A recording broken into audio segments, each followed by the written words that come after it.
तो नमस्कार, स्वागत है आपका पीके टॉक में। दोस्तों सबसे पहले यानी कि हम वीडियो को स्टार्ट करने से पहले कुछ तीन क्वेश्चंस इराइज करेंगे जो कि आपको प्रीवियस वीडियो में बताया गया है। यह एक डेली टेस्ट टाइप का भी होगा, ठीक ना, मौखिक रूप से। दोस्तों यानी कि देखिए, सबसे पहले हम तीन तीन क्वेश्चन पूछेंगे। हमने जो है राष्ट्रपति उपराष्ट्रपति का लेक्चर मतलब आपको बताया है। तो सबसे पहले ये क्वेश्चन है कि जो राष्ट्रपति है उसको शपथ कौन दिलवाता है। और राष्ट्रपति, दूसरा क्वेश्चन ये है कि राष्ट्रपति जो है त्याग पत्र किसे देता है। मतलब एकदम वाइस वर्सा है, मतलब राष्ट्रपति जो है को जो है शपथ कौन दिलवाता है। और दूसरा क्वेश्चन है राष्ट्रपति जो है त्याग पत्र किसे देता है। और तीसरा क्वेश्चन ये है कि जो अमेरिका के राष्ट्रपति हैं, कौन अमेरिका के राष्ट्रपति हैं, उनका कार्यकाल जो है कितना साल का होता है और वो कितना बार जो है ये राष्ट्रपति बन सकते हैं, कितना बार चुनाव लड़ सकते हैं। चलिए ये तीन क्वेश्चन का जवाब दीजिए। चलिए दोस्तों, जैसा कि मैं आपको बता दूं कि हम यानी कि अभी पॉलिटी स्टार्ट किए हुए और हिस्ट्री का हम लोग का लेक्चर जो है एंशिएंट हिस्ट्री समाप्त हो चुका है, ठीक ना दोस्तों। एंशिएंट हिस्ट्री समाप्त हो चुका है, अभी पूरा हिस्ट्री समाप्त नहीं हुआ है। तो हम लोग यानी कि और इसका यानी कि कुछ स्टैटिक्स क्वेश्चन लाए हैं, मतलब बीवी से कहीं कहीं से सभी टॉपिक से मिला करके एंशिएंट के।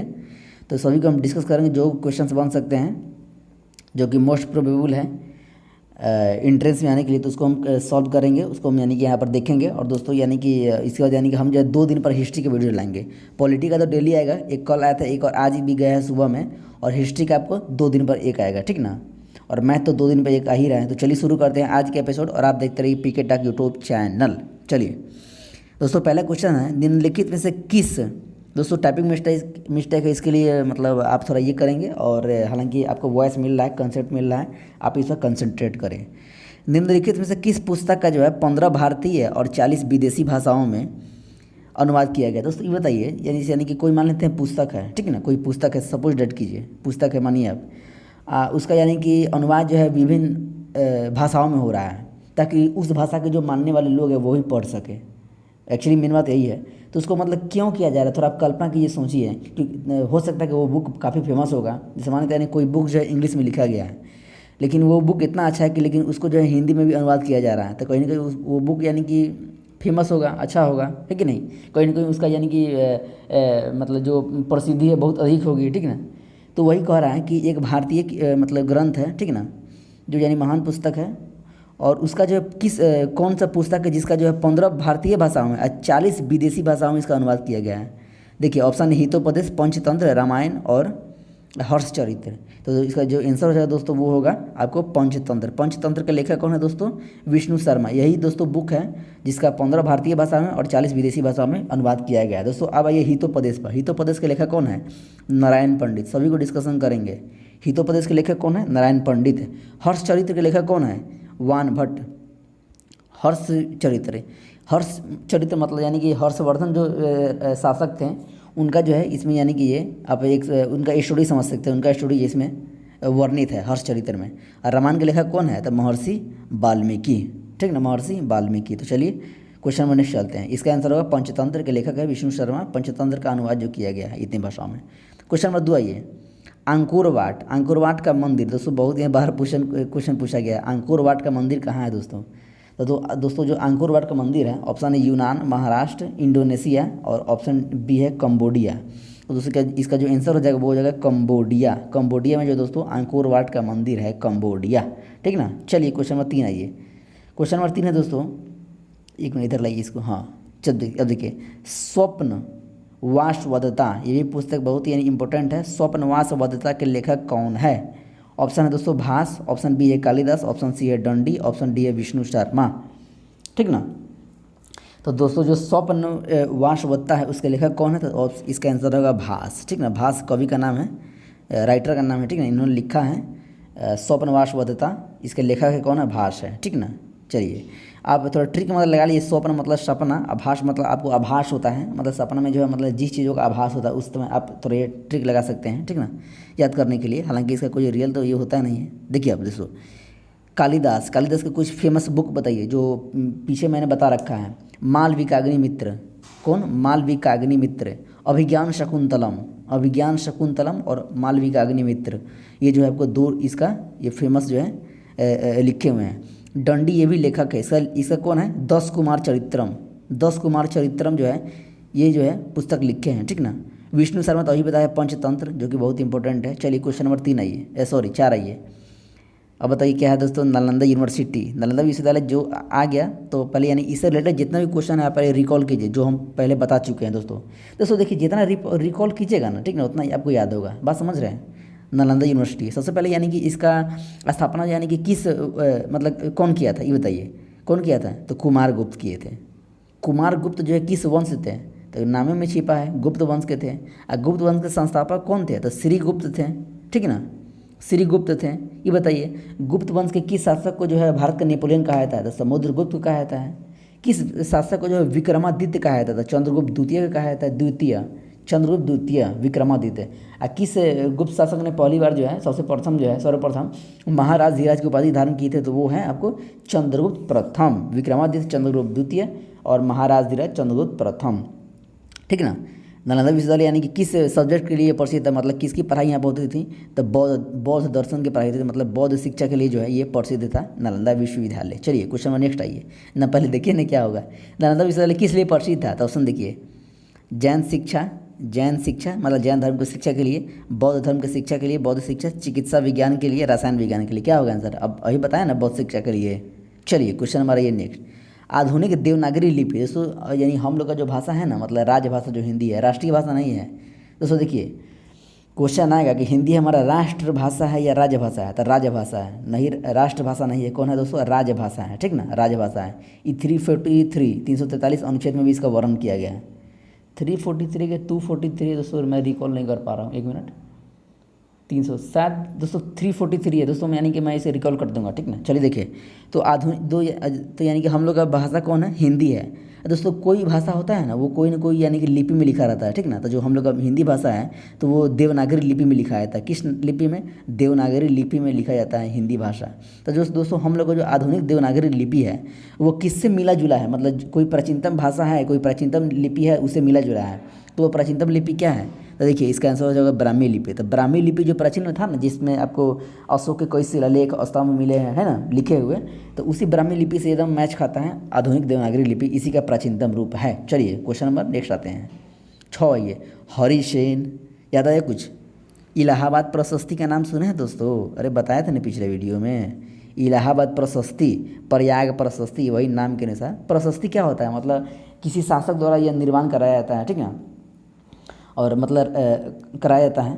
और इसके अलावा जो है मतलब कहने का मतलब ये कि प्रशस्ति का मतलब समझते हैं? प्रशस्ति से वर्ड आता है प्रशंसा, मतलब उस किसी शासक का प्रशंसा जो है उसके अंतर्गत रहता है, ठीक ना। तो हरिसेन जो है दोस्तों, हरिसेन जो है किसका तो जो इलाहाबाद प्रशस्ति जो है वो समुद्रगुप्त से रिलेटेड है। इलाहाबाद प्रशस्ति है जो प्रयाग प्रशस्ति है, किस राजा से रिलेटेड है? तो समुद्रगुप्त से, ठीक ना। अब देखिए हरिसेन जो है दोस्तों किसके दरबार में रहता था? वही समुद्रगुप्त के दरबार में रहता था, मतलब उसी के कवि था। कौन? हरिसेन। हरिसेन किसके दरबार में रहता था? तो समुद्रगुप्त के। दोस्तों समुद्रगुप्त को क्या क्या कहा गया है? इसको कहा गया भारत का नेपोलियन। किसने कहा था? तो विंसेंट स्मिथ ने कहा था। ये भी याद रखिए, विंसेंट स्मिथ ने कहा था। वी स्मिथ आप समझ सकते हैं, वी स्मिथ शॉर्टकट, भारत का नेपोलियन कहा था वी स्मिथ ने। समुद्रगुप्त को दोस्तों यानी कि कविराज भी कहा था। क्या कहा था दोस्तों? कविराज भी इसका उपाधि है, ठीक ना। चलिए श्रीगुप्त वही गुप्त वंश के संस्थापक, कुमार गुप्त नालंदा यूनिवर्सिटी के संस्थापक, चंद्रगुप्त प्रथम जो है महाराज धीराज, द्वितीय जो है विक्रमादित्य। चलिए क्वेश्चन नंबर नेक्स्ट आइए 7 में दोस्तों। जैसे यानी इससे पहले हम लोग का यानी कि कोई गुफा आया था, शायद भीमबेटका ही था क्या, कोई गुफा आया था, तो वो भी गुफा था। और ये भी भीमबेटका जो दोस्तों किस लिए प्रसिद्ध है? तो भीमबेटका दोस्तों गुफा है जो कि मध्य प्रदेश में है, ठीक ना। तो भीमबेटका गुफा जो है बौद्ध गुफा के लिए प्रसिद्ध है कि बौद्ध प्रतिमा मतलब समझते हैं मूर्ति, बौद्ध प्रतिमा के लिए प्रसिद्ध है कि सोन नदी का उद्गम है कि खनिज के लिए है। तब जो भीमबेटका जो है ना ये एक प्रकार की गुफा है जो कि बौद्ध गुफा के लिए प्रसिद्ध है। चलिए क्वेश्चन नंबर नेक्स्ट आइए 8 नंबर आइए, सुमिलित कीजिए दोस्तों। देखिए दोस्तों सबसे पहले ये सब स्थान का नाम दिया गया, ये कहाँ है यही मतलब मिलाना है आपको, ठीक ना। रामेश्वरम कहाँ है? तमिलनाडु में। वही चेन्नई एक्सप्रेस मूवी देखे हैं, चेन्नई एक्सप्रेस, उसी में ये इसका ये जिक्र किया गया है। रामेश्वरम कहाँ है दोस्तों? तमिलनाडु, मिलाइए इसको, तमिलनाडु। सारनाथ कहाँ है? यूपी, जहाँ पर महात्मा बुद्ध ने प्रथम उपदेश दिया था धर्म चक्र परिवर्तन, सारनाथ। दोस्तों द्वारिका कहाँ है दोस्तों? द्वारिका, तो द्वारिका जो है दोस्तों आपको गुजरात में है। महाकाल मंदिर कहाँ है? तो मध्य प्रदेश में है, समझ रहे हैं। रामेश्वरम कहाँ है? तमिलनाडु में है। द्वारिका कहाँ है? गुजरात में। सारनाथ कहाँ है? उत्तर प्रदेश में। महाकाल मंदिर कहाँ है? तो मध्य प्रदेश में। सभी को रट लीजिए। चलिए क्वेश्चन नंबर 9 है, प्राचीनतम नगर तक्षशिला। तक्षशिला यूनिवर्सिटी भी है, सबसे जो प्राचीनतम यूनिवर्सिटी है और नगर भी है, ठीक ना। जैसे अब मान लीजिए यानी कि अभी देखिए, अब एक इलाहाबाद यूनिवर्सिटी है तो कहाँ है, इलाहाबाद में है, तो इलाहाबाद यूनिवर्सिटी, इलाहाबाद एक यूनिवर्सिटी है और एक इलाहाबाद तो जगह भी है, और सही यहाँ पर बात चल रहा है यहाँ पे, ठीक ना। तो तक्षशिला जो है, प्राचीनतम नगर तक्षशिला जो है किस नदी के बीच है, मतलब किसी नदी किनारे बसा हुआ शहर होता है ना, तो तक्षशिला जो है किस नदी के बीच था, झेलम और ब्यास, झेलम और सिंधु, गंगा और सोन, यमुना और सरस्वती, क्या होगा दोस्तों बताइए। हाँ, तो ये होगा दोस्तों झेलम और सिंधु के बीच बसा है तक्षशिला। चलिए क्वेश्चन नंबर नेक्स्ट आइए। निम्नलिखित में से कौन था जिसने सर्वप्रथम भगवत गीता का अनुवाद अंग्रेजी में किया। दोस्तों जो हम लोग का भगवत गीता है ना, जो धार्मिक ग्रंथ है हिंदुओं का, गीता, भगवत गीता, तो दोस्तों यानी कि यहाँ पर एक क्वेश्चन पूछा जा रहा है कि सर्वप्रथम भगवत गीता को किसने अंग्रेजी में अनुवाद किया था। तो ऑप्शन देखिए, विलियम जोन्स है ऑप्शन में, William Jones, Charles Wilkins, John Marshall, Alexander Cunningham. तो कौन थे दोस्तों, याद कीजिए, रट लीजिए इसको। चार्ल्स विल्किंस ने जो है दोस्तों, चार्ल्स विल्किंस ने भगवत गीता का सर्वप्रथम जो है आपको अंग्रेजी में यानी इंग्लिश में इसको अनुवाद कराया था, ठीक ना। हालांकि बहुत सारे राइटरों ने करवाया, लेकिन किया है, और लेकिन फर्स्ट जो पूछ रहा है तो वो है चार्ल्स विल्किंस। चलिए क्वेश्चन नंबर 11 आइए। ये आपको मिलान करना है, ठीक ना। क्या करना है दोस्तों, मिलान करना है, सुमेलित करना है। आई क्या है, ये सबका लेखक है, तो आपको मतलब कई बार मतलब बताया जा चुका है। मुद्रा राक्षस के लेखक कौन है, तो विशाखा दत्त हैं, ठीक ना, विशाखा दत्त हैं, विशाखा दत्त है। हाँ ठीक है, मतलब बोल रहे हैं कि कौन सुमेलित नहीं है, कौन ये गलत है। तब मुद्रा राक्षस के लेखक कौन है, तो विशाखा दत्त है, इसमें तो सही है। मालविका अग्निमित्र कौन है, कालिदास है। अभी बताए हैं ना कि कालिदास का दो गो फेमस है, मालविका अग्निमित्र और अभिज्ञान शकुंतलम, ठीक ना। और सौंदरानंद अश्वघोष, ये भी लेखक सही है, लेकिन कर्पूर मंजरी का दोस्तों ये लेखक गलत है, हर्ष, ये गलत है। कर्पूर मंजरी का लेखक जो वो गलत है दोस्तों। तो कर्पूर मंजरी का लेखक है कौन, थोड़ा हम रिकॉल नहीं कर पा रहे दोस्तों, इसको भी कमेंट में बता देंगे, परेशान ना होइए आप। आपको यहाँ पर 3 क्वेश्चन मिला ना। मुद्रा राक्षस का कौन है, विशाखा दत्त सही है। मालविका अग्निमित्र का कौन है, कालिदास है, कालिदास का एक और अभिज्ञान शकुंतलम। और सौंदरानंद का कौन है, अश्वघोष है। कर्पूर मंजरी आपको बताया जाएगा। चलिए और ये दोस्तों देखिए, आपको यह बताया गया था कि जितने भी यानी कि आपको विदेशी यात्री हुए हैं, वो सभी यानी कि भारत आए हैं, अपना घूमे हैं, भ्रमण किए हैं, यहाँ पर रहे भी हैं कई सालों तक और गए भी हैं, ठीक ना। और यहाँ का कुछ वर्णन भी किया, जैसे मान लेते आप ही कहीं जा रहे हैं विदेश घूमने, और वहाँ पर आप 2-4 साल 5 साल 2-4 महीना 5 महीना आप रुक गए, तो कहीं कुछ ना कुछ यानी उसके बारे में आप कहिएगा ना कि हाँ हम ऐसे बिताया है। यानी कि आप कुछ मान लेते किताबें कोई लिख देते हैं या कोई बुकें लिख देते हैं। तो दोस्तों ये जो यानी कि सियुकी जो है ना, एक बुक का नाम है, सियुकी एक बुक का नाम है। तो कोई जो है ना विदेशी यात्री भारत आया था जो इस बुक को लिखा था, तो यही पूछ रहा है कौन। अभी पहले पढ़िए पहले आप, ठीक ना। Faxian Alberuni Megasthenes Xuanzang. तो दोस्तों ये जो सियुकी है दोस्तों, ये फायान लिखा था। कौन लिखा था दोस्तों, फायान। फायान दोस्तों कहाँ से आया था, चीन से आया था, चाइना से आया था। और दोस्तों इसका पुस्तक कौन है, सियुकी है। कौन दोस्तों, सियुकी है। कौन है, सियुकी। चलिए दोस्तों सबसे प्रथम बार कौन आया था विदेशी यात्री, तो मेगास्थनीज आया था, किसके दरबार में, चंद्रगुप्त मौर्य के दरबार में। चलिए क्वेश्चन नंबर नेक्स्ट आइए 13 आइए। दोस्तों जो कुंभ मेला जो है ना 4 जगहों पर लगता है, 4 जगह लगता है ना भारत में। कहाँ कहाँ लगता है, एक लगता है उज्जैन में, एक लगता है, एक मिनट रुकिए दोस्तों, एक मिनट रुकिए। तो कहाँ कहाँ लगता है दोस्तों, उज्जैन मेला जो है आपको वो सॉरी कुंभ मेला जो दोस्तों वो 4 जगहों पर लगता है भारत में। एक लगता है दोस्तों उज्जैन मध्य प्रदेश में, एक लगता है आपको प्रयागराज इलाहाबाद में, ठीक ना। दोस्तों 2 और कहाँ लगता है आप कमेंट करके बताइए दोस्तों, 2 और कहाँ लगता है कमेंट करके बताइए। तो दोस्तों देखिए, जो कुंभ मेला जो प्रारंभ किया गया था, तो इसको प्रारंभ करने का श्रेय किसे दिया जाता है। तो ऑप्शन देखिए, अशोक, चंद्रगुप्त द्वितीय, ठीक ना, हर्षवर्धन, पुलकेशिन द्वितीय, ठीक ना। तो इसको किसको दिया था दोस्तों इसका श्रेय, तो वो दिया था आपको हर्षवर्धन को। हर्षवर्धन जो कि वर्धन वंश के संस्थापक थे। वर्धन देखिए, हर्षवर्धन, वर्धन इसका वंश है, तो वर्धन वंश का संस्थापक कौन था, तो हर्षवर्धन था। और हर्षवर्धन को जो है कुंभ मेला प्रारंभ करने का श्रेय दिया जाता है। मतलब अब जो हो सकता है कि उस टाइम कुंभ मेला इसका नाम ना हो, कुछ और नाम हो, लेकिन उसी टाइप का जो भी अनुष्ठान किया जाता है उसी प्रकार अनुष्ठान भी है वो उस समय किया जाता होगा, इसलिए जो है इसका श्रेय जो है किसको दिया जाता है, हर्षवर्धन को। दोस्तों देखिए, अशोक समझ रहे एकदम मौर्य वंश का सांची का स्तूप वगैरह इसी से रिलेटेड है, ठीक ना। अब देखिए, चंद्रगुप्त द्वितीय, विक्रमादित्य इसी को कहा जाता है। अब देखिए पुलकेशिन द्वितीय। देखिए दोस्तों, हर्षवर्धन जो है ना एकदम यानी कि मतलब अपना लाइफ में जितना भी युद्ध लड़ा सब में विजयी रहा है, लेकिन दोस्तों एक युद्ध में हार गया। अब किससे हार गया पता है, इसी पुलकेशिन द्वितीय से हार गया। इसी पुलकेशिन द्वितीय से जो दोस्तों हर्षवर्धन हार गया, ठीक ना, एक युद्ध हार गए। अब देखिए दोस्तों, तो हर्षवर्धन के बारे में वही कुंभ मेला और वर्धन वंश के संस्थापक है, ठीक ना। चलिए दोस्तों, और दोस्तों जो वर्धन वंश था ना, इसका राजधानी कहाँ था, तो वो थानेश्वर था। थानेश्वर, थानेश्वर कहाँ पड़ता है, तो हरियाणा में पड़ता है, हरियाणा में थानेश्वर। चलिए क्वेश्चन नंबर 14 आइए। किस यात्री को किस यात्री को जो है वर्तमान शाक्य मुनि, क्या दोस्तों, वर्तमान शाक्य मुनि, ये यात्रियों का राजकुमार, एक मिनट की थोड़ा। तो चलिए दोस्तों, क्या कौन सा क्वेश्चन था हमारा, 13 पुलकेशन तो ये तो हो गया था ना, 14 है ये। देखिए, किस यात्री को जो है वर्तमान शाक्य मुनि, ये यात्रियों का राजकुमार कहा जाता है। मतलब हो सकता है कि वो यात्री भारत आए होंगे और बहुत ज़्यादा फेमस होंगे, कुछ अच्छा कार्य भी किए होंगे, इसलिए जो है उसको वर्तमान शाक्य मुनि या यात्रियों का राजकुमार कहा जाता है। दोस्तों कहा जाता है ह्वेनसांग को। ह्वेनसांग दोस्तों, इसको जो वर्तमान शाक्य मुनि या यात्रियों का राजकुमार कहा जाता है। दोस्तों एक बहुत ही बड़ा यानी कि एक मतलब मिस्टेक हो गया दोस्तों, जो हम लोग पढ़े थे ना, सीयूकी का रचना किसने किया था। दोस्तों सीयूकी का रचना जो दोस्तों वो ह्वेनसांग ने किए थे। कौन किए थे दोस्तों, ह्वेनसांग। तो ह्वेनसांग हालांकि चीन के ही हैं, ठीक ना, ह्वेनसांग भी दोस्तों चीन के ही हैं। तो यहाँ पे जो क्वेश्चन है दोस्तों, सीयूकी की रचना किसने किया था, ह्वेनसांग ने। और यात्रियों का राजकुमार वर्तमान शाक्य मुनि किसे कहा जाता है दोस्तों, तो वो कहा था आपको ह्वेनसांग को ही कहा जाता है। चलिए ये हुई क्या, एक मिनट, हाँ चलिए अब 15 नंबर आइए। शिलादित्य, शिलादित्य किसे कहा था, किस शासक को जो है शिलादित्य कहा जाता है, तो वो कहा है दोस्तों हर्षवर्धन को।